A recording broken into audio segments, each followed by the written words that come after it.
이태원 참사가 발생한 지 1년 3개월이 지났습니다.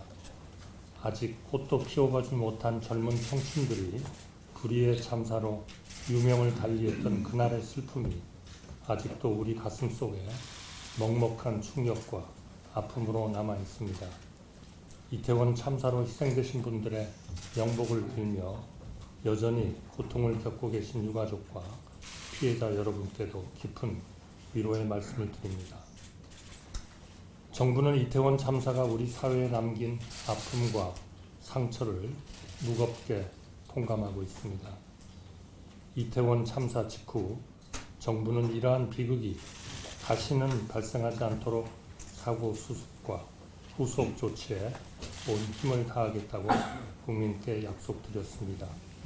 그리고 지난 1년여간 이 약속을 지키기 위해 전방위적으로 부단히 노력하였습니다. 사고 원인을 명확하게 규명하기 위해 경찰에서 500명이 넘는 인원으로 특별 수사를 진행하여 그 결과를 투명하게 공개하였고, 검찰에서도 보안 수사를 실시하였습니다. 정부는 국회 국정조사 특별위원회의 조사에도 성실히 임했습니다.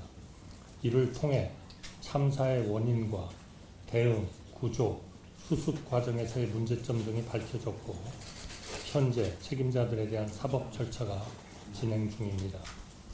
이러한 상황에서 이태원 참사 특별법안이 지난 1월 9일 야당 단독으로 통과되어 정부에 이송되었습니다.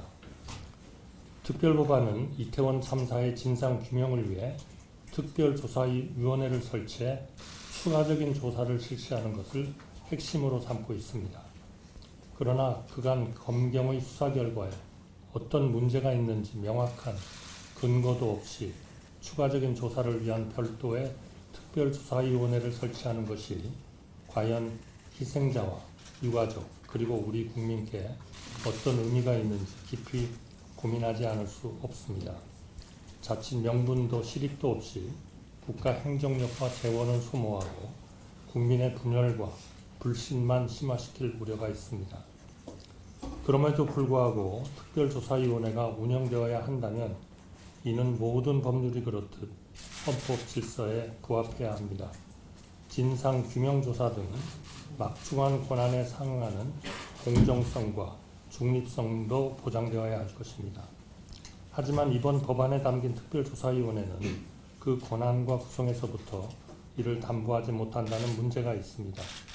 이번 법안에 따라 특별조사위원회는 동행명령, 압수수색 의뢰와 같은 강력한 권한을 행사할 수 있습니다.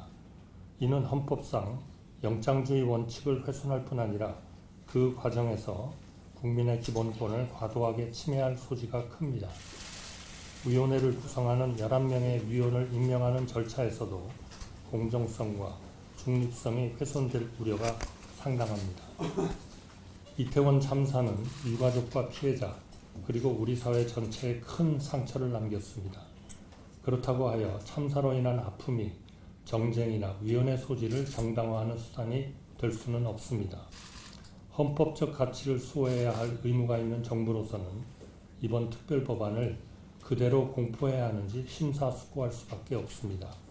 진정으로 유가족과 피해자 그리고 우리 사회의 상처를 치유하고 재발 방지에 기여할 수 있는 특별법이 제정된다면 정부도 적극 수용할 것입니다. 이러한 취지에서 여야 간의 특별 법안의 문제가 되는 조문에 대해 다시 한번 충분히 논의해 주시기를 요청드립니다. 정부는 이태원 참사 직후 피해자들의 아픔을 달래고 다시는 유사한 비극이 재발하지 않도록 가용한 정책 자원을 적극 활용하겠다고 약속드린 바 있습니다. 정부는 앞으로도 이 약속을 전심전력을 다해 지켜나갈 것입니다. 안타까운 희생을 기억하고 우리 사회의 상처를 보듬으며 함께 앞으로 나아가기 위한 노력을 조금도 흔들림 없이 기울여 나가겠습니다. 정부는 유가족과 피해자 여러분의 요청사항에 귀 기울이며 진정으로 도움이 되는 방안이 무엇인지 함께 고민하고 해결 방안을 모색하겠습니다.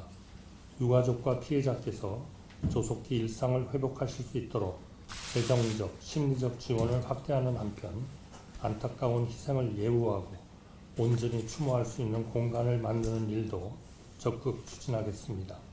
보다 구체적으로는 12구 참사 피해 지원 위원회를 조속히 구성하여 내실 있는 지원 방안을 신속히 마련하겠습니다. 다시 한번 희생되신 분들의 명복을 빕니다. 소중한 가족을 잃은 유가족분들과 그때의 상흔으로 여전히 고통을 겪고 계신 피해자 여러분께 마음 깊이 위로의 말씀을 올립니다. 감사합니다.